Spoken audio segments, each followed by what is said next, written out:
The sheriff found it on a Tuesday in September of 1886. He had ridden up the creek looking for a whiskey still because someone in the hollow had reported thin blue smoke above a cliff on Clover Fork. Everett Kane, who had been sheriff of Harlan County for 11 years and who took moonshine reports seriously because moonshine was the only crime in the county that generated enough revenue to justify a sheriff's salary, assumed he was about to confiscate a copper pot and arrest whoever was standing next to it. He did not find a still. He found something else entirely. And the decision he made in the 10 minutes that followed violated every oath he had sworn when he pinned on the star. But that is the end of the story, and this is the beginning. And the beginning starts 11 months earlier in October of 1885 with a girl and a skinning knife and a Tuesday morning in the hollows of eastern Kentucky. Tuesdays were market days. This detail matters because market days were the only days that the road between the hollows carried enough traffic for a person to disappear into the movement of wagons and walkers and mules loaded with sacks of cornmeal and bundles of tobacco, and not be noticed missing until the traffic stopped and the road went quiet, and someone at home realized that the person who had gone to market had not come back. Wren Shelby did not go to market. She walked past the market road without turning, kept walking north into the timber, up the drainage of Clover Fork, through the laurel thicket that lined the creek like green walls, and into the part of the mountain that the people of the hollow called the back. But before you understand where she went, you need to understand what she was leaving. And to understand what she was leaving, you need to understand a woman named June Shelby, who had been dead for 7 years but whose hands were still alive. June was a mountain girl from the Virginia side. She married Harlan Shelby at 18 and moved across Pine Mountain into Harlan County, carrying 2 things as dowry: a quilt her grandmother had sewn, and a set of skills that mountain women carried the way other women carried jewelry close to the body and never displayed to strangers. June could weave a basket from white oak splits, the flexible inner bark of young saplings soaked in the creek until they bent without breaking, then woven over a frame in the old Appalachian style that her mother had taught her and her mother's mother had taught before that. A chain of hands reaching back through generations like a rope anchored somewhere in the deep past. She could set a rabbit snare from wire and read a creek the way a preacher reads scripture, knowing where the cress grew and where the fish held and where the crawdads hid under flat stones in the shallows. She knew which plants fed you and which ones killed you and which ones did both depending on the season and the part you ate. She could look at a hillside in April and see dinner where another woman would see weeds. And the knowledge behind this seeing was not learned from books or taught in schools, but passed hand to hand through a line of women who had been feeding families from these mountains since before the Revolution. Wren was 8 years old the last time June taught her anything. They were sitting by the creek behind the cabin on a September afternoon. The water low and clear over the gravel beds, the sycamores beginning to turn, the air carrying the smell of drying leaves and the faint sweetness of late-season muscadine from the vines that climbed the tulip poplars along the bank. June was soaking oak splits in the shallows, pulling each one through her fingers to test the flex, discarding the stiff ones, keeping the ones that bent like ribbon. "Watch my hands," June said. And Wren watched. She watched her mother's fingers weave the splits over and under the frame, pulling tight, tucking ends, building the basket from the bottom up in a spiral that looked random but was not. That followed a pattern so old it had no name because it predated the need for names. "Your hands will remember what your head forgets," June told her. "Let your hands do the work." Wren did not understand this at 8. She would understand it at 16, alone in the forest when her hands wove the first basket without instruction, and she realized that her mother's hands were inside her hands the way a river lives inside every creek that feeds it. But that understanding was years away. At 8, Wren simply watched, and her fingers moved in her lap, copying the motions without knowing why. Recording a lesson that her muscles would store long after her memory of that afternoon had faded to a feeling. The feeling of sun on water and her mother's voice in the particular safety of sitting beside someone who would not hurt you. June also taught her to set snares and to read animal trails and to identify the plants that the mountain offered each season. June taught by doing, not by explaining, which meant that the knowledge went into Wren's body rather than her mind. And that is a better place to store anything you might need when your mind is too frightened or too cold or too hungry to think clearly. June died of diphtheria the following spring. Wren was 9. The disease took 4 days. On the first day, June's throat swelled and she could not swallow. On the second day, she could not speak. On the third day, she could not breathe without a sound like paper tearing. On the fourth day, the sound stopped. Harlan built the coffin himself from pine boards, and it was the last piece of woodworking he ever did that required love. They buried June on a hillside above the cabin under a white oak that June had liked to sit beneath on summer evenings because the oak caught the breeze off the ridge and held it in its canopy the way a cup holds water. Sitting under it in July was the closest thing the hollow had to a porch on the cool side of the mountain.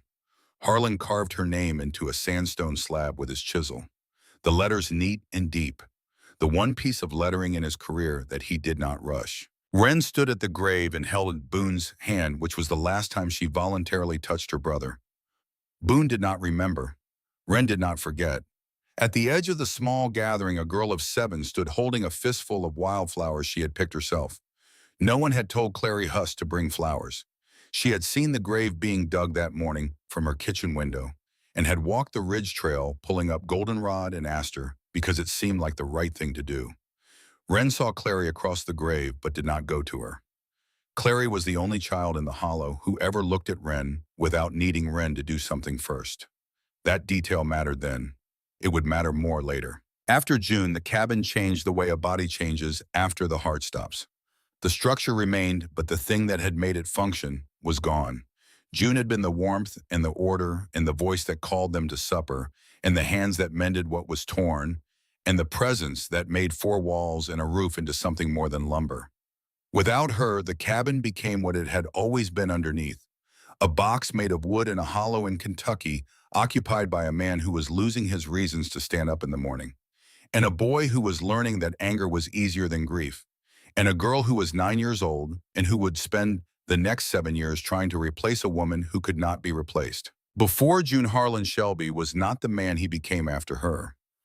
This is important because the easy version of Harlan is a villain, a drunk who abandoned his responsibilities and failed his children.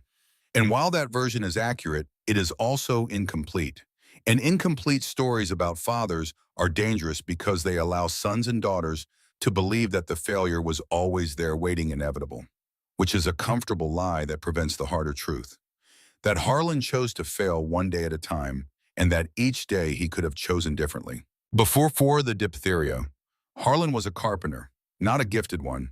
His joints were serviceable rather than elegant, his measurements occasionally off by a 1/4 inch. His finishing work adequate but uninspired. But he could build a table and 4 chairs in a week and trade them for enough salt, pork, and cornmeal to feed a family through a month. And in Harlan County in 1878, that made him a man of modest but real standing. He built a cradle for Wren from cherrywood. This is the detail that matters. He selected the cherry himself from a tree on the south slope above the cabin field, split it, planed the boards by hand until the grains showed through like veins beneath skin. The cradle's runners curved evenly, sanded smooth, so they would not catch on the cabin's rough floor. He oiled the wood with linseed until it glowed the deep amber red that cherry produces when someone cares enough to bring it out. The headboard he carved with a pattern of laurel leaves because June loved the laurel that bloomed white on the mountain every June. The cradle was the finest piece Harlan Shelby ever made, and Wren slept in it for 2 years. And when she outgrew it, June stored quilts in it. And when June died, the quilts came out and dirty clothes went in, and the cradle sat in the corner of the cabin with Boone's muddy trousers draped over the headboard that Harlan had carved with such care that each leaf had a stem, and each stem had a curve, and each curve was proof that his hands had once known how to build rather than neglect. The cradle was still there on the night Wren left. She could see it from where she lay on the floor, and every time she saw it, she saw proof that her father had once loved something enough to shape wood into beauty, which made his current hands, the ones that reached only for the jug, worse than a stranger's hands would have been, because a stranger's failure carries no betrayal. After the funeral, Harlan finished one last commission, a chair for Mrs. Perkins at the end of the hollow, and then he put down his chisel and did not pick it up again. The walk to the still was shorter than the walk to the workshop. Whiskey did not require skill. Whiskey only required footsteps, and footsteps were the last currency Harlan was willing to spend. The drinking hollowed him the way water hollows limestone slowly, and from the inside until what remained was the shape of a man with nothing behind the shape. He stopped looking at Wren, not in the dramatic sense of turning away, but in the quiet sense of simply not registering her presence. She put cornmeal mush on the table, and he ate it without acknowledgement. She washed his clothes and hung them on the line and folded them into the chests, and he wore them without comment. She patched the holes in his shirts and mended the seams of his trousers and kept the fire lit and swept the floor and carried water from the creek. And Harlan received all of it the way the ground receives rain, without gratitude and without awareness that the rain could stop. Wren had been running in the household since she was 11. She was the invisible engine of the cabin, present only through her products. Food on the table, clean clothes in the chest, fire in the hearth. The work kept her alive and kept the cabin functional. But it also kept her trapped because the moment she stopped working was the moment someone would notice her. And being noticed in the Shelby cabin was never safe because of Boone. Boone Shelby was 3 years older than Wren, taller than his father, broader in the shoulders, heavy in the hands. He had inherited Harlan's taste for whiskey, but not Harlan's response to it. Whiskey made Harlan silent. Whiskey made Boone loud. Harlan drank and disappeared into himself. Boone drank and expanded outward, filling the cabin with his voice and his fists and his need to make something smaller than himself feel his size. Wren was that something. Boone hit Wren. Not every day, not on a schedule, but often enough that Wren's body lived in a state of permanent readiness. The muscles in her shoulders always slightly tensed, her weight always slightly forward on her toes, her eyes always tracking Boone's hands the way a rabbit tracks a hawk's shadow. There is a detail about Boone that does not excuse him, but explains him. When Boone was 12 and Wren was 9 in the year after June died, Harlan still had enough anger left in him to use his fists. And he used them on Boone. Not on Wren, who was small and reminded him of June and therefore hurt to look at, but on Boone, who was big enough to absorb a blow and who made the mistake of talking back during a period when talking back was answered with knuckles. The beating stopped when Harlan's anger burned down to ash and ash settled into apathy. But by then, Boone had learned the lesson that the Shelby cabin taught. The larger person hits the smaller person. That is how the world works. And when Harlan stopped being the larger person, Boone became him. 2 days after the night that changed everything, a night that has not yet been told in this story, Clary Huss came to the cabin door. She was 13 then, carrying a basket of eggs her mother had sent to trade for cornmeal. Boone opened the door. He looked at Clary from her feet to her face with the slow, measuring attention of a man inspecting something he might decide to use. "Where'd my sister get to?" Boone said. "You want to come in and take her place?" Clary stepped back. Her heel caught the edge of the porch step and she nearly fell. Then Wren appeared behind Boone in the doorway. Wren took the basket of eggs from Clary's hands. She put a sack of cornmeal into Clary's arms. And she said quietly without looking at Boone, "Go. Don't come back when he's home." Clary ran. She ran down the path and across the footbridge and up the ridge trail to her own cabin, and she did not stop until she was inside with the door closed. She was 13 years old. And from that day forward, she understood two things with the clarity that only fear can provide. That the Shelby cabin was a dangerous place, and that Wren was the only person standing between that danger and the rest of the hollow. 3 months before Wren left on a night in July, Boone came into the kitchen drunk. Wren was washing the pot with her back turned. She heard him before she saw him. The heavy footfall, the scrape of his boot heel on the dirt floor, the particular looseness in his stride that meant the whiskey had reached his legs. She did not turn around. Turning around meant facing him, and facing him meant making eye contact, and making eye contact with Boone when he was drunk was an invitation that Wren had learned through experience to decline. Boone grabbed her braid, the long, dark braid that hung to the middle of her back, and pulled. Not a tug, a pull. Hard and sudden, the kind that jerks your head backward and puts your throat toward the ceiling and sends a shock of pain from your scalp down through your spine into your legs. Wren went down. Her knees hit the dirt floor. Boone laughed. He let go of the braid and walked out, and the laugh followed him into the night down the path toward the creek. And the distance between the laugh and the pain was the distance between a person who hurts and a person who is hurt. And that distance was not measurable in feet or yards, but in the quality of the silence that follows the sound of laughter in a room where someone is on the floor. That night, after Harlan and Boone were asleep, Wren took the skinning knife from the shelf above the hearth and cut the braid off at the jawline. The knife was sharp. She kept it sharp because a dull knife is more dangerous than a sharp one, which is something June had told her, and which applies to tools and to people in equal measure. The braid came free in one cut. It lay in her hand like a dead thing, heavy and limp, and she held it for a moment and felt the weight of it. And the weight was not the weight of hair, but the weight of the last part of herself that Boone had been able to grab. She put the braid in the fire. It curled and blackened and threw off a smell like burning feathers, and then it was gone. And the fire did not care what it had eaten, and neither did Wren. She touched the back of her neck where the braid had hung. The skin there had not felt air in years. It was pale and tender, and the night air moving across it felt like cold water. And the sensation was so unfamiliar that it took her a moment to identify it. Freedom, not the large freedom of open spaces and grand decisions, but the small freedom of a neck that could not be grabbed from behind. She would take the small kind. The large kind was for people who had never needed the small kind. And Wren was not one of those people. The next morning, Boone looked at her and grinned. "Look like a boy," he said. Wren did not answer. She was sharpening the skinning knife on the flat stone beside the hearth, drawing the blade across the surface in slow, even strokes, and the sound of steel on stone was the answer that Boone was not smart enough to hear. On the last night, the night before the Tuesday, Wren put cornmeal mush on the table for supper. It was a small pot enough for three if each person took one portion. The mush was thin because the cornmeal was running low, and Wren had been stretching it with water for a week, and no one had noticed because no one in the Shelby cabin paid attention to the quality of the food, only to its presence or its absence. The cabin was quiet in the way it was always quiet at supper. The quiet of three people who have nothing to say to each other and who sit at the same table not because they want to, but because the table is the only flat surface in the room and eating requires a flat surface. Harlan was in his chair at the head. Boone was on the bench along the wall.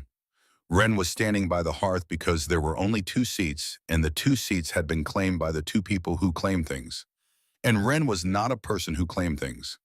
She was a person who provided them. Boone ate his portion, then reached across the table and took the pot. "That's mine," Wren said. It was the first time she had spoken aloud during a meal in months. The words came out flat and clear. Not angry, not pleading, just a statement of fact as plain as the table between them. Silence. Boone looked at her. Harlan did not look up from his cup. Boone stood. He lifted the edge of the table and flipped it. The pot hit the floor. The mush spilled across the dirt. Boone's cup rolled against the wall. Harlan's cup stayed in Harlan's hand because Harlan's hand was wrapped around it with the grip of a man holding the only thing he cared about. Boone stood over Wren.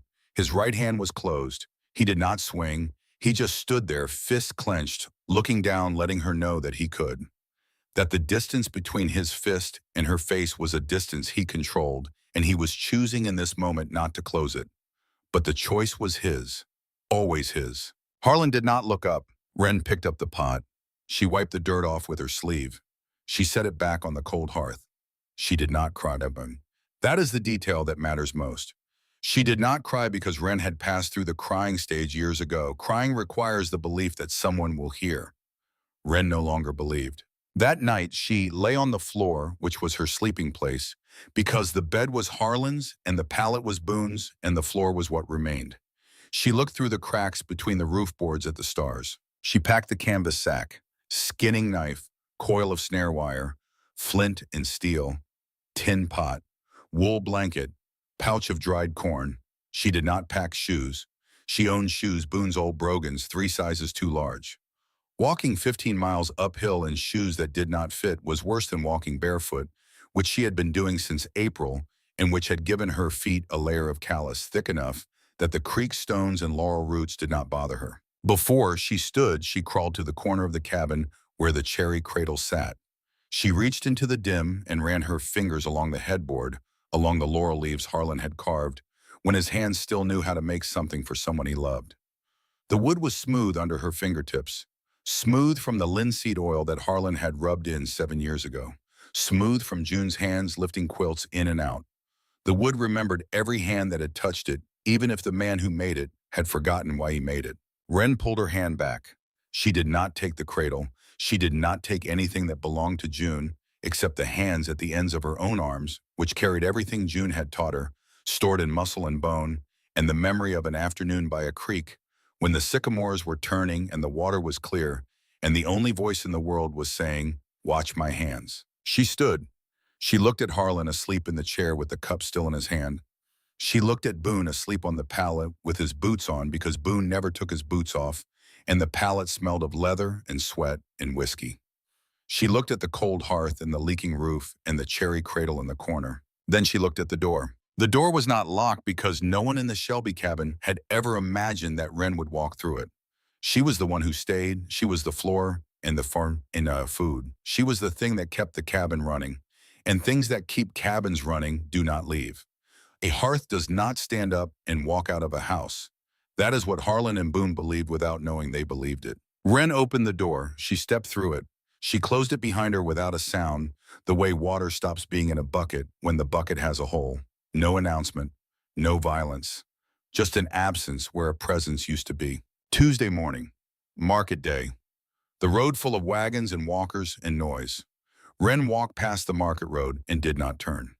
She walked north into the timber, up the drainage of Clover Fork, through the green walls of Laurel, and into the part of the mountain that the people of the hollow called the back. She walked past Alma Sams's house at the head of the hollow, a small cabin with a goat pen and a garden and a porch where Alma sat most mornings watching the road with the patient attention of a woman who believes that what you see depends entirely on whether you bother to look. Wren saw Alma on the porch as she passed. Alma saw Wren, neither spoke. But Alma noticed the canvas sack, and Alma noticed the direction, north instead of east toward the market. And Alma filed these observations in the place where she stored all the things she noticed, which was deep and well organized, and which would produce results 7 days later when the observations matured into a suspicion that could not be ignored. 200 yards up the ridge through the kitchen window of the Huss cabin, Clary saw Wren pass. Clary was 14. She did not understand where Wren was going, but she felt something heavy settle behind her ribs, something that at 14 she did not have a word for, but that at 20 she would call loss. Beyond Alma's place, the hollow narrowed and the road became a trail, and the trail became a creek path, and the creek path became the creek itself, and Wren walked in the water because the water left no footprints, and the water led north, and north was all she needed. 3 days passed before Harlan noticed she was gone. 3 days of no food on the table and no clean clothes in the chest. On the first day, Harlan assumed Wren was at the creek washing clothes. On the second day, he assumed she was at the garden. On the third day, there was nothing left to assume, and the emptiness of the cabin, which had always been empty in the ways that mattered, became empty in the ways that did not require interpretation. No fire in the hearth, no water in the bucket, no pot on the table. It took the absence of her labor to make him aware of her existence, which tells you everything you need to know about what her existence had been. He sent Boone to look. Boone walked to the market road and asked if anyone had seen his sister. He asked the way a man asks a question when he does not care about the answer. Hands in his pockets, eyes on the road home. No one had seen Wren. Boone walked back and told his father that Wren had probably gone to their Aunt Bess's house in Middlesboro, 30 miles south. Bess was Harlan's sister. She despised Harlan. Harlan despised Bess. The contempt was mutual and comprehensive. Wren had never visited Bess, and Bess had never invited her, but Boone said it because saying it required no effort and no follow-up, and Harlan accepted it for the same reason.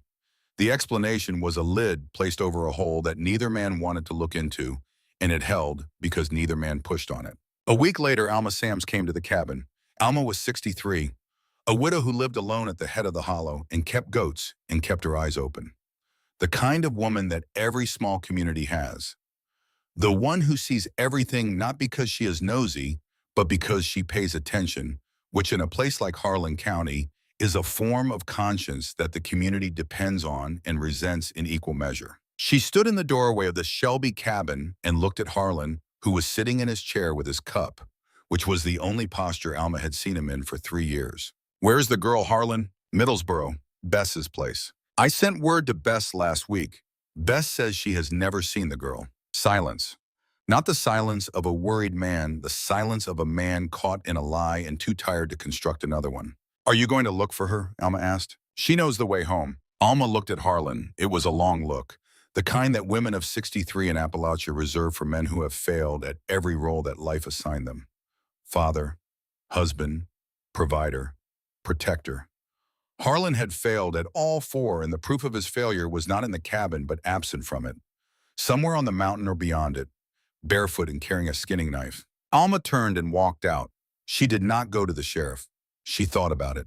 Everett Kane was a fair man, and Alma trusted him as much as she trusted anyone with a badge, which was not entirely but enough. But she knew what would happen. Everett would find Wren if Wren could be found. And Everett would bring her back to Harlan because the law said that a 16-year-old girl belonged to her father regardless of whether her father deserved her. And Harlan was the reason Wren had run. So Alma did what women in the Hollows have always done when the law is useless, and the situation is urgent, and the only available tool is their own two hands. She packed a small bundle, cornmeal wrapped in cloth, a piece of salt pork, a twist of dried apple, and she walked to the edge of the forest where the hollow met the base of Pine Mountain, where the trail up Clover Fork began, and she hung the bundle from a low branch at the trailhead where anyone walking north into the timber would see it. She did not know if Wren was in the back. She did not know if Wren was alive. She hung the bundle because not hanging it meant not sleeping. And Alma Sams at 63 with a dead husband and no children and a herd of goats that needed her alive and functional each morning could not afford another sleepless night. That evening, after Alma had gone home, a shadow moved along the ridge trail in the failing light. Clary Husk, barefoot to keep quiet, crept down to the same trailhead. She had watched Alma hang the bundle from her kitchen window. Now she added something to the branch beside it, a small paring knife from her mother's kitchen wrapped in a scrap of cloth. No note, no words, just a blade that said, "I know where you went, and I am not telling anyone." She hung it on the branch. She turned around. She walked home in the dark. Her mother never knew. And somewhere on that mountain, already 2 days into the timber, Wren Shelby was following Clover Fork upstream through the laurel and the hemlock into the deepening silence of the back. She found the bundle on the afternoon of her second day. It was hanging from a low branch beside the trail where anyone walking the creek path would see it, a cloth package tied with string. She stopped. She did not touch it. She stood 3 feet away and looked at it the way you look at a trap when you know it is a trap but cannot see the mechanism. Cornmeal. She could smell it through the cloth, and something else, salt pork maybe, and the faint sweetness of dried apple. Someone knew she had gone north. Her heart did not race. It did something worse. It went still the way a rabbit goes still when the shadow passes over. Not calm, but frozen. Every muscle locked, every nerve waiting for the information that would tell her body what to do next. This was older than fear. This was the reflex of a creature that has learned through repetition that being known is the first step toward being caught, and being caught is the first step toward being hurt. She did not take the bundle. She did not care who had left it or why. Kindness and cruelty both require knowing where someone is, and Wren could not afford to be known. She turned away from the trail and pushed deeper into the laurel off the path, moving faster now. Abandoning the plan she had carried from the cabin, the plan to walk north over Pine Mountain into Virginia, into somewhere else. Virginia was a direction. The back was a disappearance. And Wren did not need a new place. She needed no place. She needed the kind of absence that even kindness could not find. She had already found the overhang that morning before she walked back downstream and discovered the bundle. She had stood beneath 40 feet of sandstone that had not leaked in 10,000 years and felt the warmth of the south-facing cliff against her back and understood in the way that a person who has never had a good roof understands a good roof instantly and completely and in the body rather than the mind, that the thing in front of her was the thing she had been looking for before she knew she was looking. Now she returned to it, and this time she did not think about Virginia. She dropped the canvas sack on the stone bench and looked up at the rock above her and made her decision. She would stay. She would build. She would become the thing that the Shelby cabin had never allowed her to be, her own. The overhang was waiting for her the way the right answer waits at the end of a question you did not know you were asking. She had spent her first night under a hemlock, the wool blanket pulled over her head, the snare wire set in a narrow run, between two fallen logs where the ground was packed smooth by small feet traveling the same path night after night. In the morning, the snare held a rabbit, and Wren had breakfast and a direction. Upstream, always upstream, because upstream meant farther and farther was the only measurement that carried any meaning. The overhang itself was a shelf of sandstone jutting 12 feet out from a vertical cliff face, 40 feet long, 12 feet deep. The cliff behind it dry and south-facing, which meant it caught the sun from mid-morning to late afternoon, and held the warmth in the stone the way a cast iron skillet holds heat long after the flame goes out. The bench below was flat and covered with dry leaves and protected from rain on three sides. The cliff behind, the overhang above, and a natural rock wing on the east side where the cliff face curved forward and created a partial wall. Only the west end was open, and the west end faced the creek, which ran 20 feet below, down a gentle slope of mossy stones. She did not choose the overhang. She recognized it. She had lived 16 years under a roof that let the rain through, and that no one repaired. The stone above her was the opposite of everything she had known. She understood its value instantly, completely in her bones. She sat down with her back against the cliff face. The stone was warm. Not hot, warm.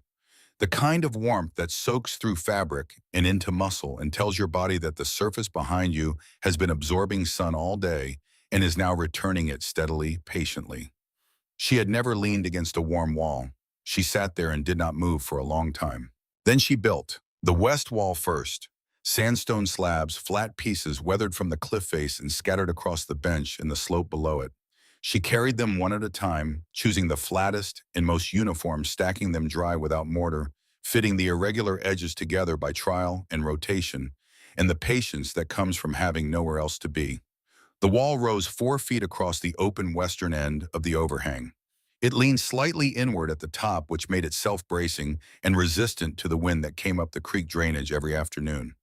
She left a gap for a doorway and framed it with laurel poles over which she wove a mat of rhododendron branches, the thick evergreen leaves overlapping and blocking the line of sight from the creek below. Blocking the line of sight mattered most.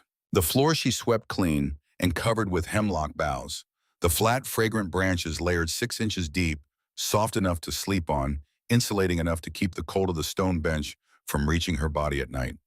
The boughs smelled of resin, clean and sharp, and the smell filled the shelter and became, over the weeks that followed the smell, she would associate with the words she had never been able to use for the Shelby cabin: home. The hearth she built against the cliff face.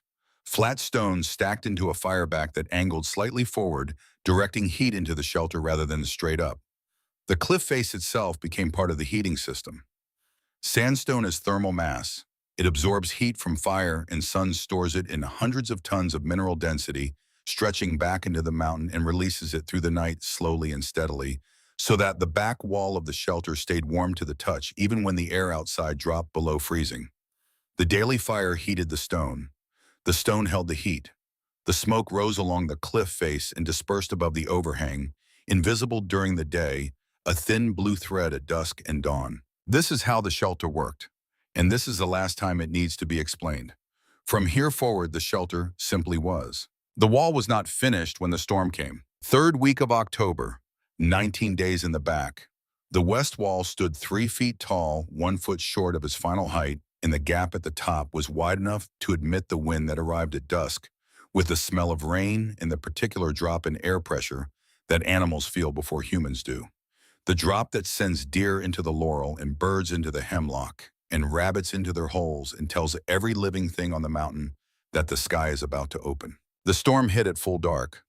West wind driving rain sideways through the gap above the unfinished wall, hitting the fireback, hissing on the hot stones, throwing steam and ash into the shelter. The fire went out, not gradually, instantly, and the temperature dropped, not the slow, manageable drop of a fire burning low. The sharp drop of a fire gone completely when the air surrenders the heat it has borrowed and returns to the temperature of the stone and the wind.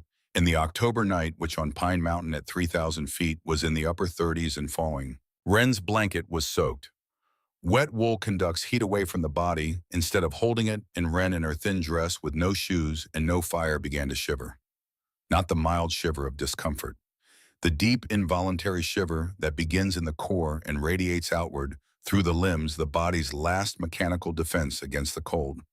Muscles contracting rapidly to generate heat-burning fuel, except the fuel was a 104-pound girl who had not eaten since noon and whose reserves were measured in hours. She thought about this cabin. The Shelby hearth smoked when the wind came from the north, but the cabin had 4 walls and a door that closed. For the first time since leaving, Wren doubted. Not the decision. The decision was sound, she doubted herself. 16, barefoot, alone in 15 miles of wilderness. and the wall she was building had not been finished in time. And the mountain did not care about her reasons for being here. The mountain did not know she was running from anything. The mountain only knew that she was small and cold, and that small, cold things on mountains in October do not always see November. She crawled to the eastern corner, where the natural rock wing curved inward and created a shallow alcove, a depression in the cliff face just large enough for a body drawn into itself. She pressed her back against the stone. It was still warm. Not from the fire which had not reached this corner, but from the sun stored deep in the rock and released in the slow, patient way that the mountain did everything. She pulled dry hemlock boughs from the floor and packed them around her body, creating a layer of insulation between herself and the air. She curled into the alcove and she shook. She did not sleep. She counted, 1 to 100, then back to 1, then up again, a rhythm that gave her mind something to hold while her body did the only thing it could. The counting was not warmth, but the counting was will, and will was the one fuel the shivering could not burn through. The rain stopped before dawn, the wind dropped. The sky cleared and the temperature fell further into the low 30s, but dry cold is survivable in ways that wet cold is not. She rebuilt the fire at first light. Her hands were clumsy, and the flint struck poorly and the tinder was damp, and it took 20 minutes to get a flame. 20 minutes during which Wren Shelby, 16 and barefoot and alone, kneeling on a stone bench on Pine Mountain in the last week of October 1885, came closer to dying than she would ever come again. The fire caught. The heat returned. She ate the last of the smoked rabbit from her snares and felt the warmth enter her stomach and spread outward through her blood. And she understood something that the night had taught her and that she would carry for the rest of her life. Fear is not the opposite of courage. Fear is the fuel. The night had been the fear. The morning was what she did with it. She finished the west wall that day, did not stop to rest, did not eat again until the last stone was in place and the gap was closed, and the wind which had returned by afternoon hit 4 feet of stacked sandstone instead of an opening. And the sound it made changed from a howl to a murmur, and the murmur was the sound of something that could not get in. By December, the real cold had arrived single digits on the ridge, and Wren's shelter held. She burned 8 to 10 pounds of deadfall per day, dragging branches from the slopes in the gray light of early morning, breaking them to length over a rock, stacking them inside the wall where they stayed dry. Her days took on a rhythm that she had never experienced in the Shelby cabin, the rhythm of work that was entirely her own. She rose at first light, rebuilt the fire from coals she had banked the night before, ate whatever she had cooked the previous evening, and went out to check the snare lines. 6 lines on the slopes above the shelter, each running along a different animal trail, each set with a wire loop staked to a root or a driven stick. She checked them at dawn because dawn was when the rabbits moved, and a rabbit in a snare that is not checked promptly will be eaten by something else. The snares provided rabbit regularly and squirrel when the rabbits were thin, hickory nuts from the ridge, chestnuts from the massive trees in the coves, watercress from the creek. Meat she smoked on a rack above the hearth. Thin strips hung in the rising heat and dried over 3 days into jerky that kept for months. Nuts she stored in baskets woven from white oak. Splits her fingers, knowing the pattern without instruction, building each basket from the bottom up in the spiral that had no name and needed none. The first time she completed a basket, she held it in her lap and turned it slowly and ran her fingers along the weave, and her throat tightened, not from sadness, from recognition. Her hands had remembered. She made a calendar on the cliff face beside the hearth. 1 mark per day scratched with the point of the skinning knife. By the end of January, the marks numbered 97. Each one was a day she had fed herself and kept herself warm and not been struck and not been seized and not been afraid. The total was not a number, it was proof. January was the hardest month, not because of the cold, which the shelter handled, because of the dark. The sun dropped behind the western ridge at 4 in the afternoon and did not clear the eastern ridge until 8 in the morning. 16 hours of darkness. Even for a girl who had made peace with silence, 16 hours is a long time to sit with nothing but a fire and the sound of your own breathing. She began talking to herself in December. Not a sign of madness, a sign of necessity.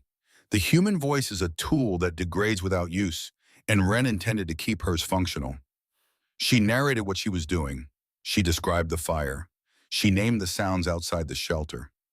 Creek, wind, the distant bark of a fox on the ridge. She told the fire about the rabbit she had caught that morning and the fire listened the way fires do, with cracks and pops and the occasional shifting of a log that sounds almost like a response. Then in February, the thaw brought Silas Tate. Silas was 40, a hunter from the next hollow over, one of the few men who entered the back regularly. He was not a bad man, but he was a curious one, and his curiosity was more dangerous than malice because malice is predictable and curiosity is not. A man who means you harm will come at you from a direction you can anticipate. A man who is simply interested will come from wherever his interest leads him, which is everywhere. Silas found the snare lines first. 6 of them set along the slopes above Clover Fork in the runs between deadfalls and laurel thickets, set with wire and baited with corn, set by someone who knew what they were doing and who was not passing through. 6 snares meant permanence. Someone was living up here. He followed the trail uphill toward the overhang.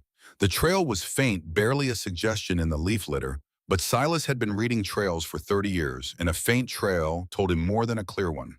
A faint trail meant someone was being careful, and people who are careful in the back are people who do not want to be found.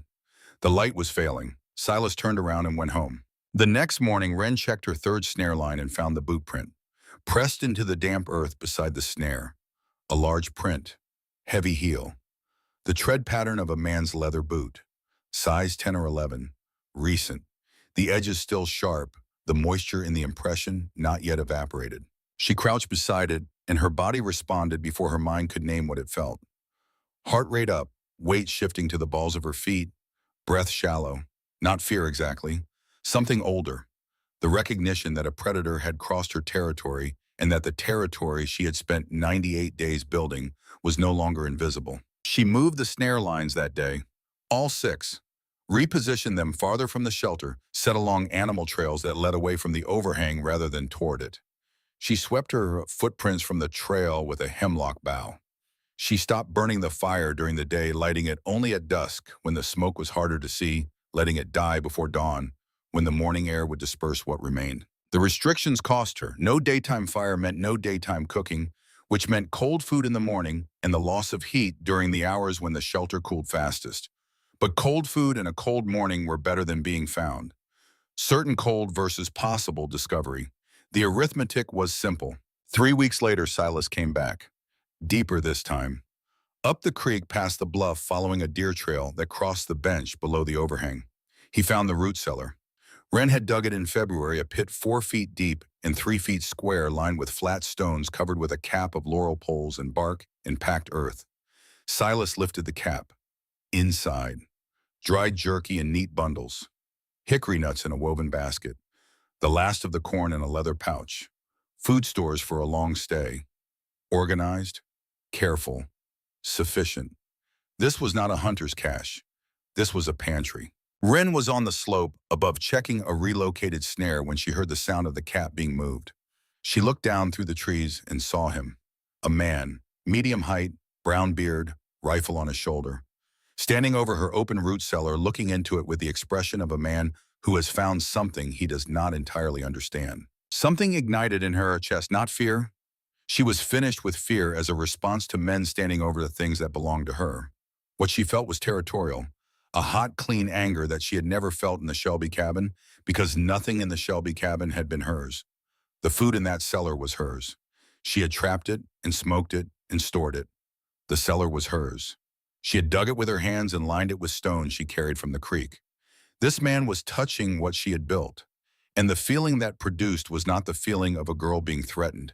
It was the feeling of an owner being trespassed upon. She stepped out of the laurel. She stood on the slope above Silas 10 feet higher, the skinning knife in her right hand, not raised, not pointed, just held naturally the way a person holds a thing they have been holding every day for 4 months. Silas looked up and flinched. A girl, thin, barefoot, short dark hair, standing above him on the slope with a knife in her hand and a pair of brown eyes that did not blink. "Your cellar," he said. "Yes. You live up here. None of your concern." The silence that followed was a negotiation conducted without words. Silas looked at the knife. He looked at the eyes. He saw something in those eyes that he did not want to test. Not violence, something harder than violence, certainty. The absolute settled certainty of a person standing on their own ground. He replaced the cap on the cellar, He stepped back. He walked down the slope toward the creek without turning around, and Wren watched him go until the sound of his boots on the creek stones faded to silence, and the silence became hers again. She moved the cellar that afternoon, dug a new one deeper into the forest farther from the shelter under a blown-down hemlock where the root ball provided natural cover. She changed her daily routes, never walking the same path 2 days in a row, never approaching the shelter from the same direction, never leaving a pattern that a curious man could read. The ease she had begun to feel in January, the 97 marks of accumulated safety, retreated. She was listening again, scanning the slopes, checking for boot prints. But something had changed in the composition of her vigilance. At the cabin, she had been prey in a cage. Here she was, a sentry at a wall. The posture was the same.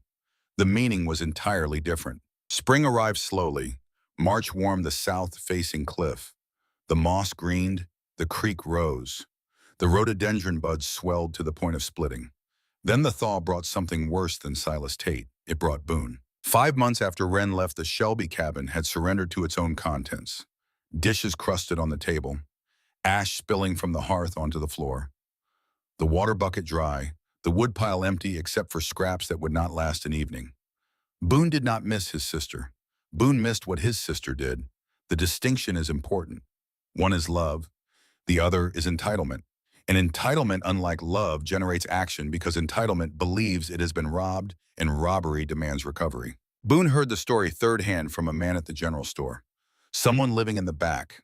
A girl, barefoot, with a knife. And Boone felt something tighten behind his eyes that was not concern, but ownership.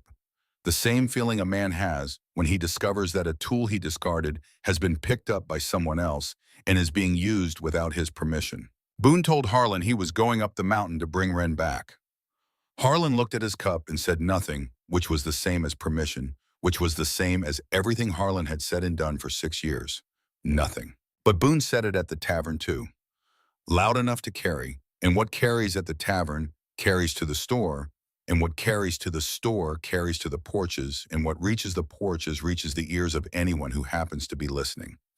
And Clary Husk's mother happened to be listening when a neighbor woman repeated at the fence line what her husband had heard at the store, that Boone Shelby was going up the mountain tomorrow to drag his sister home. Clary heard her mother tell the story at supper. She put her fork down and felt something crystallize in her chest that had been liquid since the morning she watched Wren walk north from her kitchen window. Since the evening she hung the paring knife on the branch at the trailhead. Since the day Wren stood between her and Boone in the cabin doorway and said, "Go." She waited until the house was dark, until her parents were asleep, until the only sound was the creek and the frogs and the particular stillness of a mountain hollow after the lamps go out. Then Clary Husk, 14 years old, put on her shoes and walked out the back door and ran. 6 miles up the creek trail in the dark. March cold in her lungs, the trail visible only by the pale strip of sky between the trees overhead and the sound of water beside her feet. She ran because walking would have given her time to think, and thinking would have given her time to stop. And stopping was not something she could afford, because the thing she was doing was not a decision arrived at through reason. It was a debt being paid. Wren had stood in a doorway and said, "Go." Now Clary was running through the dark to say the same thing. She reached the trailhead where the hollow met the forest, the branch where Alma had hung the bundle a year ago. Clary pulled the paring knife from her coat pocket, a different one this time, new, wrapped in a scrap of cotton with a note written in pencil on a torn piece of brown paper. 2 words and an initial. B is coming. And below that, C. She hung it on the branch. She turned around. She ran home.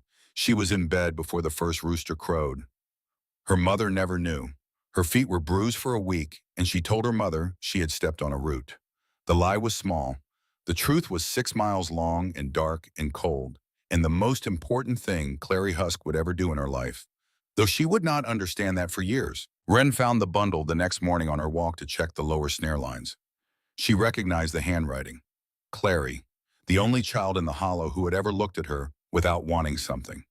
Wren unwrapped the knife, read the note, and the thing she felt was not fear.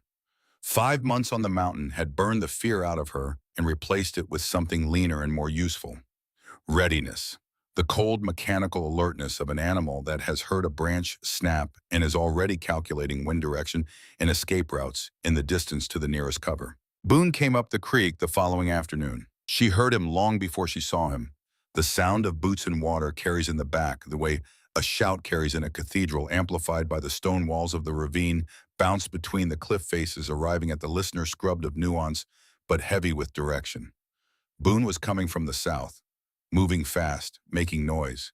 Because Boone had never learned to move through the forest quietly, and because Boone believed that the forest would yield to him the way everything in his life had yielded, through force and volume, and the assumption that whatever he wanted would eventually stop resisting. Wren stood behind the east wall of her shelter, the stone warm against her shoulder, the skinning knife in her hand.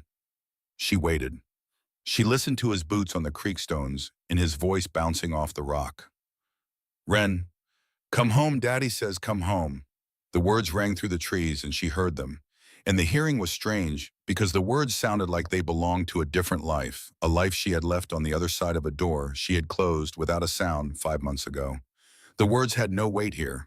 They fell into the forest, and the forest absorbed them and gave nothing back. Boone walked up and down the creek for 3 hours.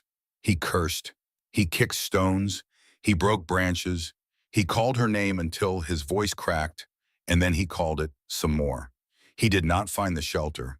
He did not find the snare lines or the relocated cellar or the garden plot she had cleared on the bench. He found nothing because Wren had spent 5 months learning to leave no trace and Boone had spent 19 years learning nothing at all. By mid-afternoon, Boone was tired and thirsty, and something else that Wren could see from her position above him on the cliff. Afraid. Boone Shelby, who had filled the cabin with his fists, and his voice, who had pulled her braid and flipped the table and stood over her with his hand closed, was afraid of the forest, afraid of the silence between the trees, afraid of the shadows pooling in the ravines as the sun dropped westward, afraid of spending a night in a place where the darkness was not the familiar darkness of a cabin with a fire, but the absolute darkness of 15 miles of timber, where the only eyes watching you belonged to things that did not announce themselves before they arrived. Boone turned south. He walked down the creek. His boots splashing his shoulders, hunched his head, turning left and right with the jerky attention of a man who suspects he is being watched, but cannot find the watcher. Wren stood on the bench above the overhang and watched him go, his shape growing smaller as the creek carried him around the bluff and into the lower hollow, smaller and smaller, until he disappeared around the bend and the sound of his boots faded and the creek reclaimed its own voice and the back was quiet again.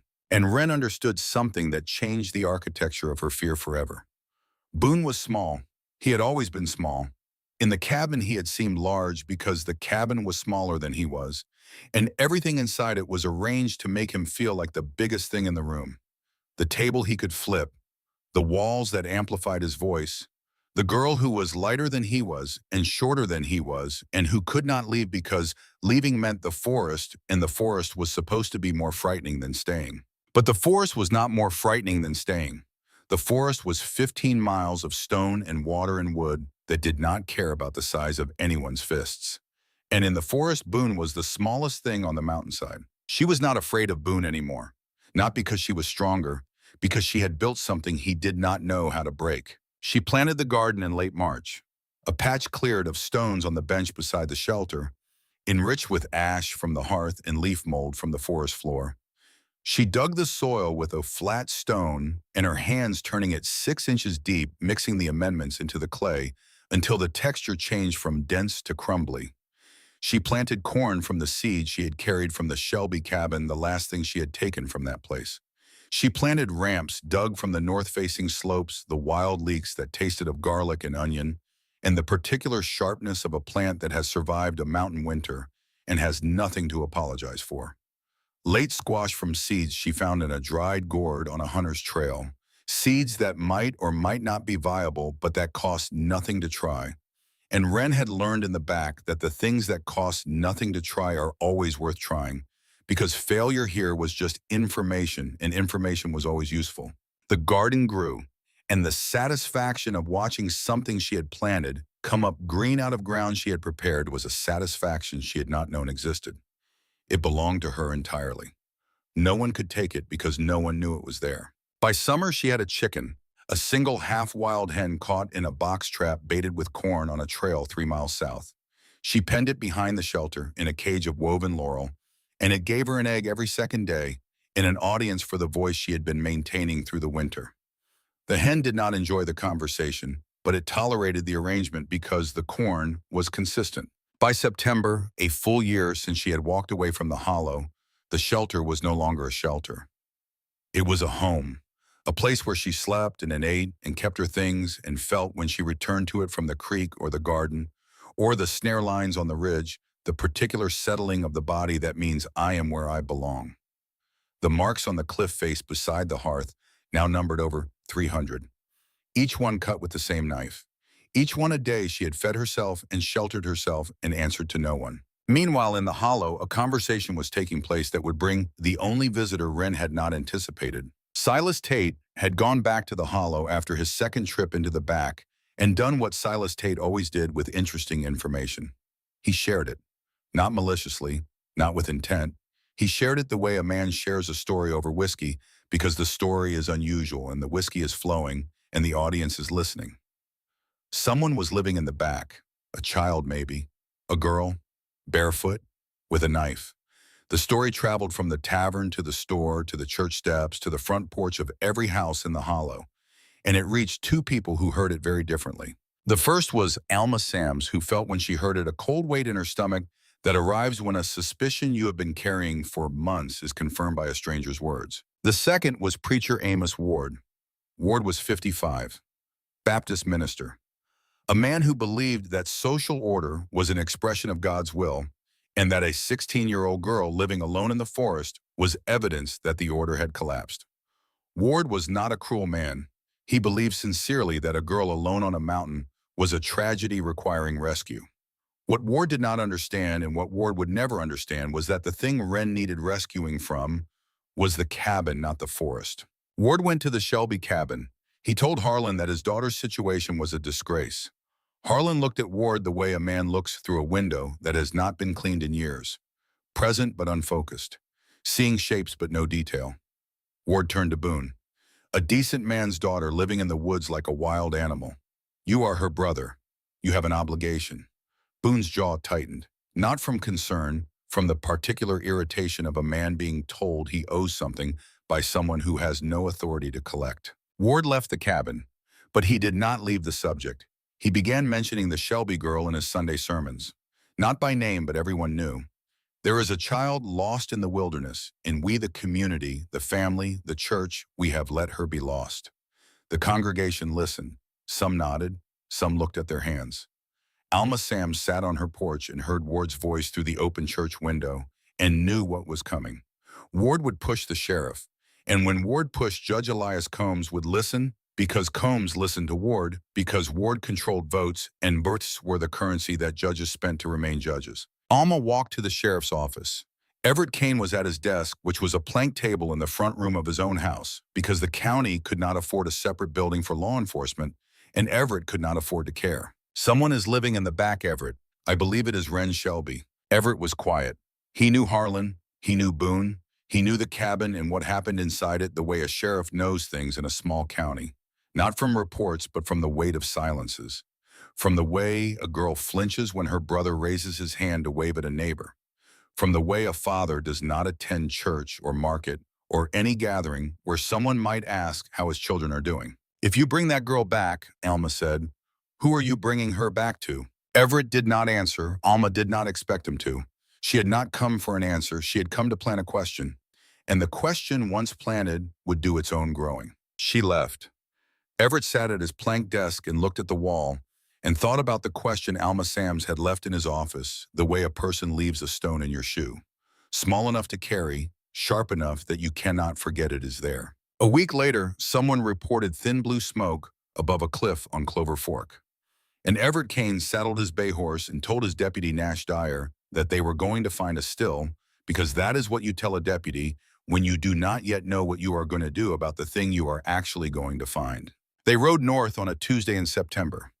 Market day, the road full of wagons and walkers and noise, and beyond the road the mountain, and beyond the mountain, the back, and in the back, on a bench of level ground beneath a sandstone overhang, A girl who had spent the last year building the only home she had ever trusted, and who did not yet know that the decision about her future was riding up the creek on a bay horse wearing a badge and carrying a question that belonged to a 63-year-old woman with goats and a conscience that would not let her sleep. Everett Kane had not been on a horse for 3 continuous hours in 6 years, and his lower back was reminding him of this fact with the insistence of a conversation he could not end as the bay picked its way up the narrowing creek bed of Clover Fork. Behind him, Nash Dyer rode in silence, which was unusual for Nash, who generally filled quiet the way some men fill glasses automatically and to the brim. But something about the ride had stilled him. Maybe the timber closing overhead. Maybe the particular quality of Everett's silence, which carried a weight that made other men reluctant to add to it. The creek bent east around a sandstone bluff. Everett pulled the bay to a stop. Smoke, thin, blue, barely visible against the morning sky, rising from somewhere above the bluff and dispersing in the updraft along the cliff face. It was not moonshine smoke. Everett had smelled moonshine smoke 100 times the sweet grain reek of mash cooking in copper. This was wood smoke, clean, the kind that comes from a well-tended fire burning seasoned hardwood, the fire of someone who knows which wood burns clean and which wood smokes, and who has been doing this long enough that the knowing is automatic. Still, smoke doesn't look like that, Nash said. No, Everett said. It does not. They tied the horses at the creek and walked up the slope. Everett went first. The grade was gentle, mossy stones and leaf litter, the trees thinning as the cliff face rose above them. He could see the overhang, now the dark, horizontal line of it against the lighter rock. And below it on the bench of level ground, something that made him stop walking. A wall. 4 feet of stacked sandstone running across the open end of the overhang. Behind the wall, a doorway framed with laurel poles and covered with woven branches. To the left, a garden. Corn stubble from the summer's crop, the stalks cut close to the ground. A patch of late squash, the dark green fruits resting on a bed of the straw.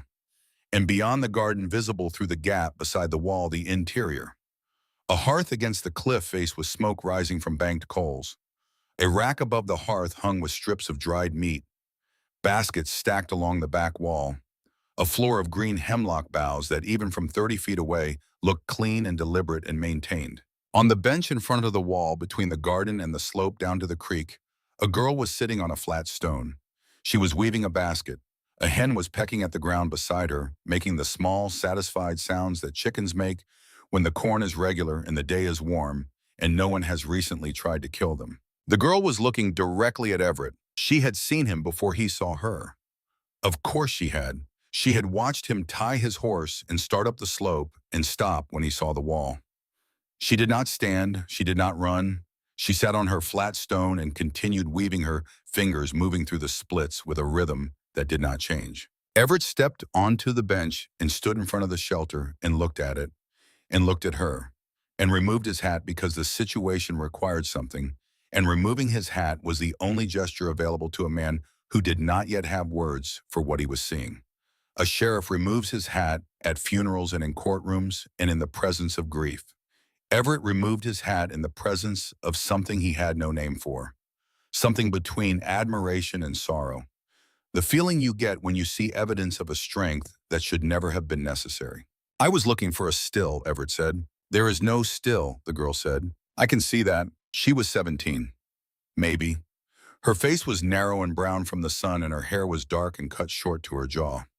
She was wearing a dress that had been patched so many times the original fabric was outnumbered by the repairs. Her feet were bare. Her hands resting on the unfinished basket in her lap were the hands of someone who had been working with stone and wood and wire for a long time. The knuckles thickened, the fingers scarred in small ways, the nails cut short to the quick. How long have you been here? Everett asked. Since last October, 11 months. Everett felt the number land in his chest the way a stone lands in still water, with an impact followed by concentric rings of implication spreading outward.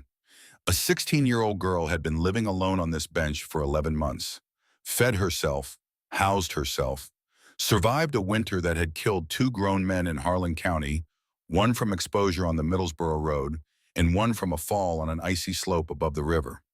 She had done it alone in bare feet with a skinning knife and a coil of wire. Nobody had known, nobody had looked. Nobody had asked a question that required an answer more complicated than she probably went to her aunt's in Middlesbrough. Who built that wall? Everett asked. He knew the answer. He asked because he needed to hear her say it. I did. The hearth. I did. The garden. I did. Everett looked at her hands again. Then he looked at her eyes, and in her eyes he saw the thing he had been afraid of seeing and hoping to see at the same time. The fear was gone. Not suppressed, not hidden. Gone. Replaced by something that Everett recognized because he had spent 31 years trying to build it in himself and was not sure he had succeeded. Sovereignty, the settled, unperformative ownership of a person standing on ground they have earned.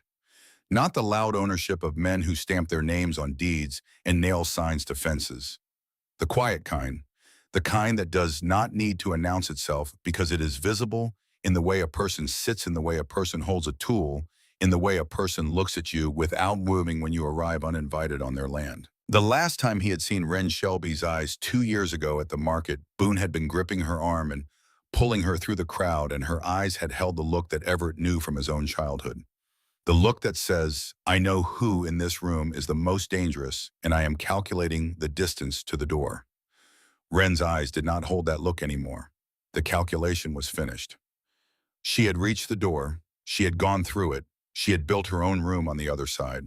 Your father told me you went to your Aunt Bess, Everett said. Aunt Bess has never met me. I know, Bess told me so. A silence. Not uncomfortable. The silence of two people who have arrived at the same understanding from different directions and do not need to narrate the arrival. Everett put his hat back on.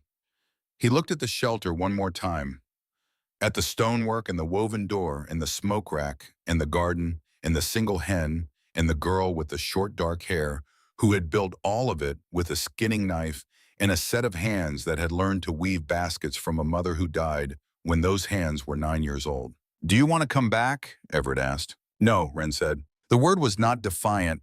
It was not angry. It was not a refusal in the way that a slammed door is a refusal. It was a statement of position. Simple and complete. Everett nodded. He turned and walked down the slope toward the creek where Nash Dyer was standing beside the horses with his arms crossed and a look on his face that Everett recognized as the look of a young man preparing to say something he believes is right.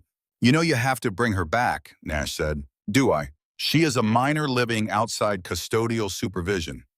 Kentucky statute says you have the authority and the obligation to return her to her father's household.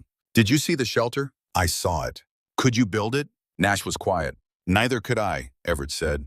A 16-year-old girl built something that 2 grown men with horses and wages and tools could not build. You tell me who needs protecting. The law does not ask whether Harlan Shelby deserves her. The law says she is a minor and she belongs in his custody.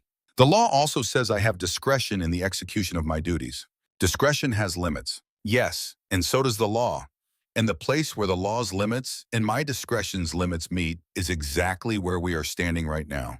And I have made my decision. Nash opened his mouth, closed it. Then Everett said something that Nash was not expecting. Something that came from a place Everett had kept sealed for 31 years. The way a man seals a well he does not want anyone to drink from. I walked away from a cabin at 14 Nash. Nobody came for me. Nobody should have. The best thing that ever happened to me was that nobody dragged me back. The words hung between them. Nash looked at Everett's face and saw something there that he had never seen in 11 years of riding beside the man. Not authority, not command, exposure. The brief, deliberate uncovering of a wound that had healed closed, but had never healed clean. Everett was not citing precedent. He was citing himself. Nash did not respond. Something moved across his face that was not agreement, but was not opposition either. It was the beginning of a question that would take him years to finish asking. The question of whether the law and the right thing are always the same thing. And Nash at 28 believed they were. And Nash at 40 would know they were not. And the distance between those two beliefs was something Nash would have to walk himself. Everett untied his horse, mounted, waited for Nash. They rode down the creek in silence, the water making the only sound, the timber closing behind them. Everett spent the ride back thinking about a boy of 14 who had walked away from a cabin in the next county in 1854 and had never gone back. That boy had not had a sandstone overhang or a skinning knife or a mother's knowledge encoded in his muscles. That boy had walked 20 miles to a coal mine and lied about his age and started swinging a pick in the dark. His first night underground, he had lain on a stone floor listening to water drip from the ceiling and realized that no one in the world knew where he was. The feeling should have been terror. It was relief, because no one knowing meant no one coming to drag him home. And home was the word he had stopped using for the place where his father came back from the shaft and drank and used his fists on whoever was closest and smallest. That boy had survived, but the survival had cost him things he could not name and recognized only by their absence. A hollowness behind the ribs that he filled with duty and procedure and law, because those things have clear edges, and a man who grows up without tenderness needs edges to know where he ends and the world begins. That boy had become the sheriff of Harlan County. And the sheriff of Harlan County had just looked at a girl on a bench and seen the version of himself that he had not been given the chance to be. The version that found a home instead of a mine. The version that built walls instead of wearing a badge. The version that stopped running, not because someone caught her, but because she had arrived. He could not take that from her. He could not put her back in the cabin with the leaking roof and the cold hearth and the brother who had learned to hit from a father who had learned to disappear. He could not do it because the law said he could. And he could not do it because the law said he should. Because Everett Kane had spent 31 years learning the difference between the law's authority and a man's judgment. And his judgment, standing on that bench looking at that girl, had been absolute. She was not lost. She had been found, and she had done the finding herself. He arrived at the Shelby cabin in the late afternoon. The light was going amber through the trees, and the shadows were long on the dirt path, and the cabin looked like something that had been given up on rather than lived in. The porch sagging on one end, where a support post had rotted, and no one had replaced it. The garden overgrown. The woodpile empty except for a few sticks that would not last a night. Boone was not home. Harlan was in the chair with the cup. The cabin smelled of sour mash and unwashed cloth, in the particular staleness that accumulates in a house where no one opens the windows because no one notices the air. Everett stood in the doorway. He did not enter. "Wren is alive," Everett said. "She is not coming home." Harlan looked at him. The look lasted 3 seconds. In those 3 seconds, Everett searched Harlan's face for the things a father's face should produce when told his missing daughter is alive. Relief, gratitude, curiosity, urgency. He saw none of them. He saw a man performing a calculation, the calculation of whether this information required him to do anything, and arriving at the answer that it did not. "All right," Harlan said. He did not ask where Wren was. He did not ask if she was healthy. He did not ask what she was living in, or what she was eating, or whether she was cold at night. He did not ask a single question that a father asks, because asking would produce answers, and answers would produce a picture. And the picture would be of his daughter choosing to live alone in the woods rather than live with him. And that picture was an indictment that no quantity of whiskey could dissolve. So Harlan did what Harlan had been doing for 6 years. He did not look. He turned back to his cup and drank. Everett stood in the doorway for 10 seconds, long enough to see the cold hearth and the dirty floor and the cherry cradle in the corner, the laurel leaves on the headboard still visible under the grime. The finest piece of work Harlan Shelby had ever produced, built for a daughter he no longer had the courage to claim. Everett left. He did not close the door behind him. He felt that the Shelby cabin did not deserve the courtesy of a closed door. He rode to Alma Sam's place at the head of the hollow. Alma was feeding the goats. She straightened when she saw him and put down the bucket and waited. "Found her," Everett said. "Is she well?" "She built a house." The silence that followed was not surprise. Alma had spent the past year imagining every possible outcome for Wren Shelby, from death in the forest to a slow walk back to the cabin. And the one outcome she had hoped for, but not dared to expect, was the one Everett had just described. "You did not bring her back?" Not a question. "No." "Good," Alma said. And then after a moment, "That is good." She picked up the bucket. She went back to the goats. 2 weeks later, Preacher Amos Ward stood in the front room of Judge Elias Combs' house and laid his complaint on the table between them like a man laying down a hand of cards he believes cannot be beaten. Ward had learned that Everett found the girl and left her in the wilderness. Ward considered this a failure of duty. Combs listened. Combs was 60, a man who believed in order and precedent and the architecture of institutions, and who understood that institutions function only when the men inside them follow the rules, even when the rules produce outcomes that taste like copper in the mouth. Combs summoned Everett. Preacher Ward says you found the Shelby girl and left her in the wilderness. I found a young woman who has built a house, feeds herself, and does not wish to return to a household where she was beaten. That is an accusation. Do you have proof? I have the proof that she chose to live alone on a mountain in winter rather than sleep under the same roof as her brother.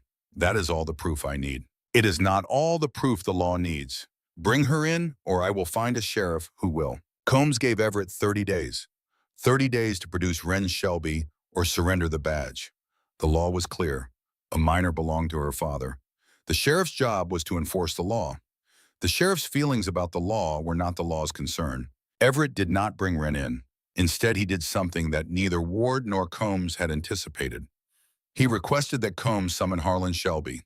If the law says the daughter belongs to the father, Everett argued, then let the father come forward and claim her. Let the father stand in this room and say the words, I want my daughter back. And if the father will not say those words, then the law has no petitioner and the case has no standing, and the sheriff has no duty to enforce a claim that no one is making. Combs agreed because the logic was sound, and because Combs, for all his belief in precedent, was not a fool, and he recognized in Everett's argument the shape of a truth that the law had not been designed to accommodate. The hearing took place in Combs' front room on a Thursday morning in October. It was not a trial. The county did not have the apparatus for trials in custody matters. It was a conversation conducted in the presence of authority, which in Harlan County in 1886 was the closest thing to justice that geography and poverty could produce. Ward stood on one side of the room. Everett stood on the other. Alma Sam sat in a chair against the back wall. No one had invited her. No one dared to ask her to leave. Nash Dyer stood outside the door, leaning against the porch rail, listening through the open window. Harlan arrived late. He had not come voluntarily. Boone had brought him, half dragging his father up the road from the cabin, because Boone wanted Wren back the way a man wants a broken tool repaired, not out of affection, but out of the inconvenience of doing without. Harlan walked into Combs' front room, smelling of sour mash, his eyes red, his clothes the clothes that Wren had once washed and mended, and that no one had washed or mended since. Combs looked at Harlan. Harlan looked at the floor. Mr. Shelby, Combs said, do you wish your daughter returned to your household? The silence that followed was not the silence of deliberation. It was the silence of a man standing at the edge of something he had been retreating from for 6 years. The edge of the truth. Harlan had spent 6 years with his back to it, filling the space between himself and the edge with whiskey and apathy and the careful construction of not looking. And now Combs had turned him around, and the edge was right there. Harlan looked at Combs. He looked at Ward. He looked at Everett. And then he looked at his own hands. The hands that had once planed cherry wood until the grain showed through. The hands that had carved laurel leaves into a headboard because a woman he loved had loved the laurel on the mountain. The hands that had stopped building and started reaching for a jug and had been reaching for nothing else since. The girl does not need me, Harlan said. The room was silent. Ward opened his mouth and closed it. Combs looked at Harlan with the expression of a man who has been preparing for every possible answer, except the one he just received. This was not a legal declaration. This was not a father relinquishing custody through proper channels. This was something rawer and more final. It was the first true thing Harlan Shelby had said in 6 years, spoken not through whiskey, but through the gap in the whiskey where the truth had been waiting patient and corrosive for someone to ask the right question. The girl did not need him. She had never needed him. She had needed June, and June was dead. And Harlan had died with June only. His body had continued the routine of breathing and sitting and lifting the cup, a performance of life so thin that even the performer had stopped believing in it. Boone stepped forward. She belongs at home. She has work to do. And the ugliness of it, the naked admission that Wren's value was measured in labor, hung in the room like smoke. Combs looked at Boone. The father has spoken, Combs said. I will not force a child upon a man who says he does not want her. That is not law, that is cruelty, Ward protested. He spoke of duty and community and the moral fabric that unravels when children are allowed to live outside the structure that God and society have ordained. Combs listened. Then Combs said, Preacher, the girl survived a winter alone that killed 2 men in this county.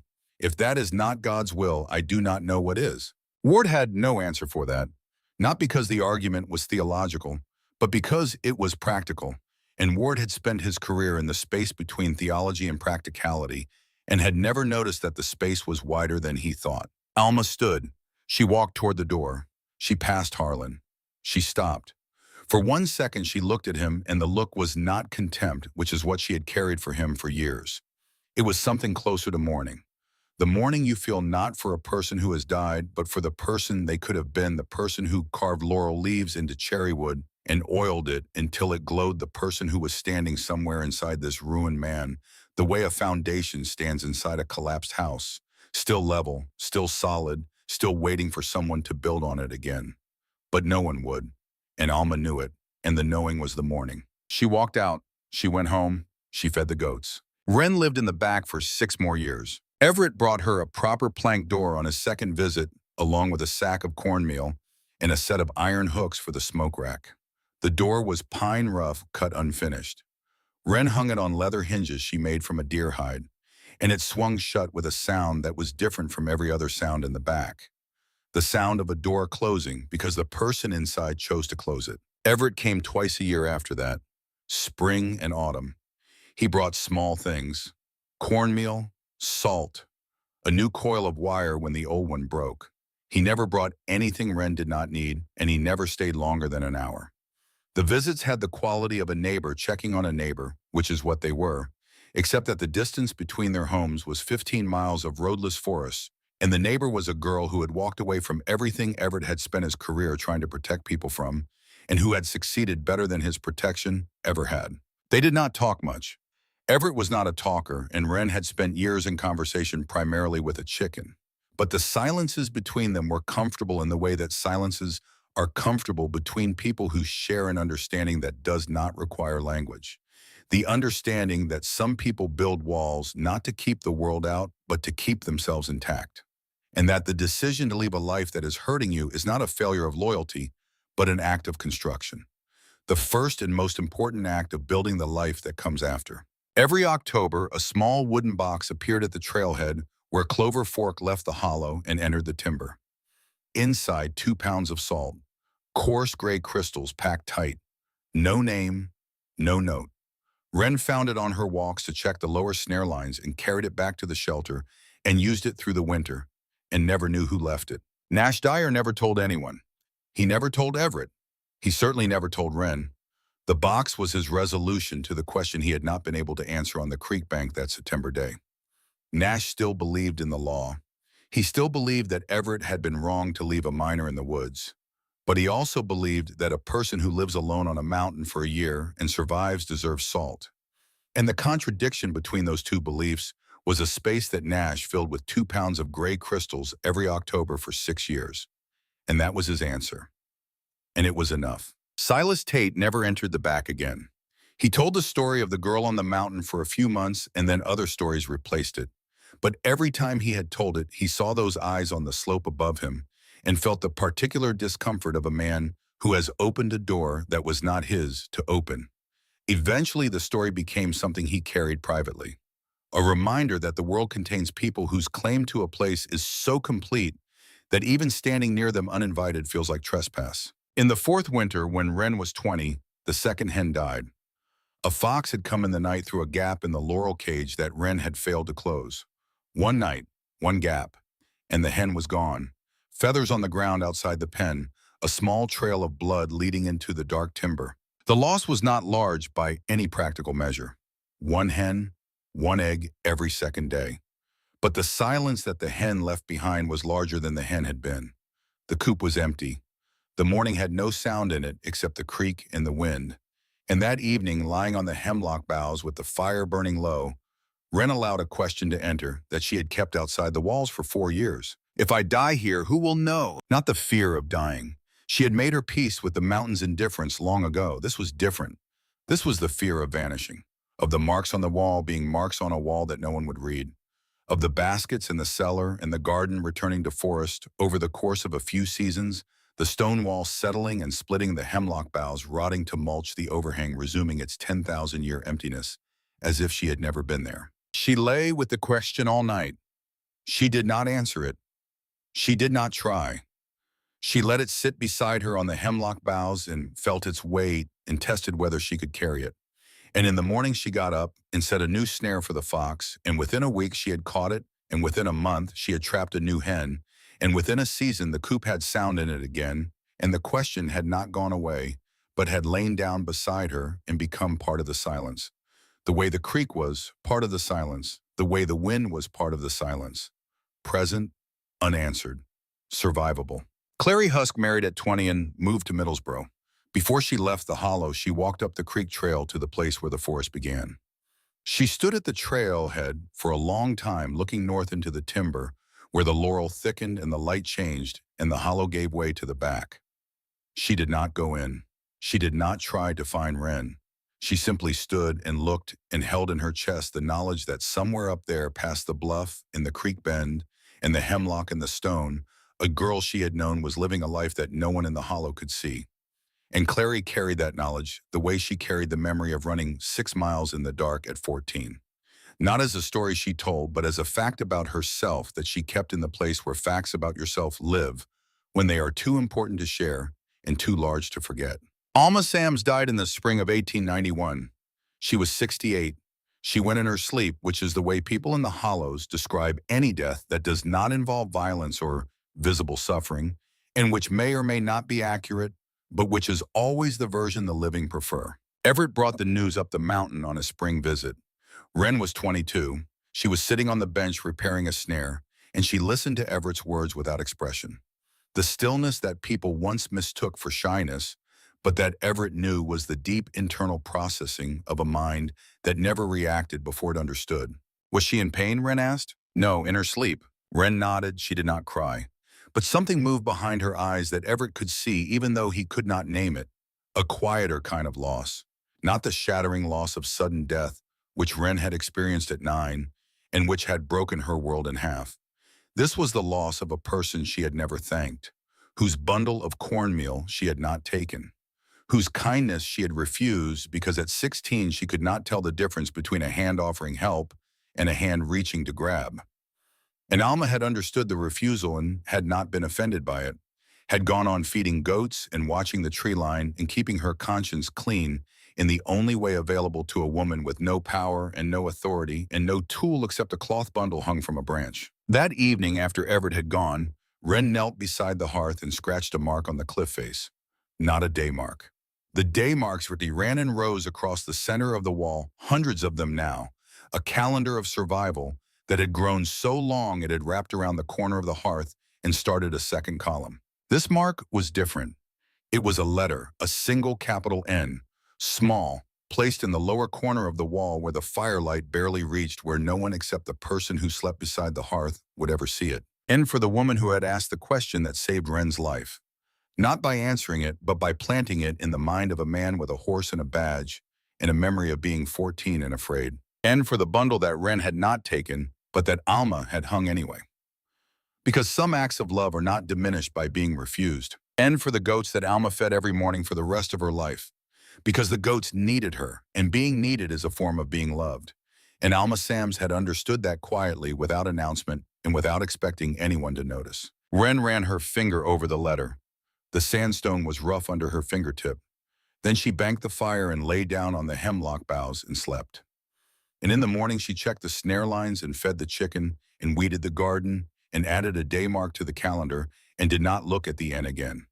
Because looking was not necessary. Knowing it was there was enough. The years accumulated. The shelter grew. A second wall on the east side where the rock wing ended, closing the last open flank. The garden expanded. The snare lines extended. The marks on the wall multiplied. Wren grew into the back the way a tree grows into a hillside slowly, and from the roots until the distinction between the person and the place became difficult to identify. Until visitors, which meant Everett twice a year and no one else, could not tell where the mountain ended and the girl began. She was not the girl who had walked out of the Shelby cabin with a canvas sack on a Tuesday in October. That girl had been running. Wren was not running. She had not been running for years. She was standing, she was tending, she was building daily the accumulating structure of a life that answered to no one and depended on no one, and owed nothing to anyone except the mountain that provided the stone and the water and the wood. And the memory of a woman who had shown her in an afternoon by a creek when she was 8 years old that the knowledge you need to survive is not stored in the mind, but in the hands. And the hands do not forget. She was 23 years old on the September afternoon that closes this story. She was sitting on the bench in front of the overhang, weaving a basket from white oak splits. The chicken, the third one now since the original hen died 4 winters ago, was scratching at the ground beside her, producing the small, contented sounds of a bird that has learned to trust the person who feeds it. The cliff face behind her was warm. The creek below was low and clear. The garden was heavy with late squash and the last ears of corn. The smoke rack held enough jerky for a month. The root cellar held enough for 2. The marks on the cliff face beside the hearth numbered 2,190. Each one carved with the point of the same skinning knife that she had taken from the shelf above the Shelby hearth on a Tuesday night 6 years ago. The knife that had cut her hair and skinned her rabbits and scored her calendar and become over the years an extension of her hand. The grip worn smooth. The blade sharpened so many times on creekstone that it was narrower now than the day she took it, reduced by use to its essential shape. 2,190 days. 6 years. Each day, a mark. Each mark a day she had fed herself, sheltered herself, warmed herself, and answered to no one. The accumulation was not a number. It was a life. The sun was moving toward the western ridge. In an hour it would drop behind the trees and the shadow would climb the cliff face and the bench would cool and Wren would go inside and bank the fire and lie down on the hemlock boughs and sleep. And in the morning she would rise and check the snares and feed the chicken and carry water from the creek and add one more mark to the wall. And the mark would be the 2,191st day of the life she had chosen. And the day after that would be the next. And the day after that the next, and each one would be hers. She sat on the bench, she wove the basket. The creek made its sound, the hen made its sound. The mountain made no sound at all because mountains do not speak.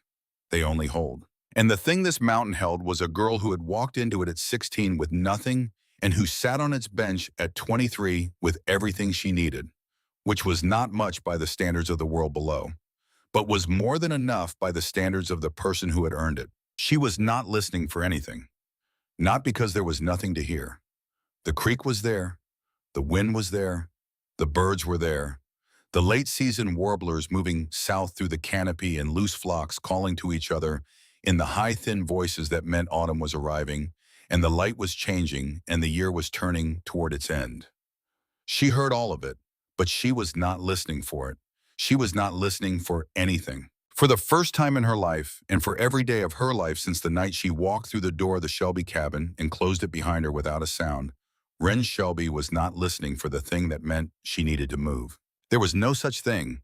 There was only the bench and the basket and the evening coming on and the mountain holding her the way it held everything. Without opinion, without condition, without the possibility of betrayal. And that was enough. That was enough.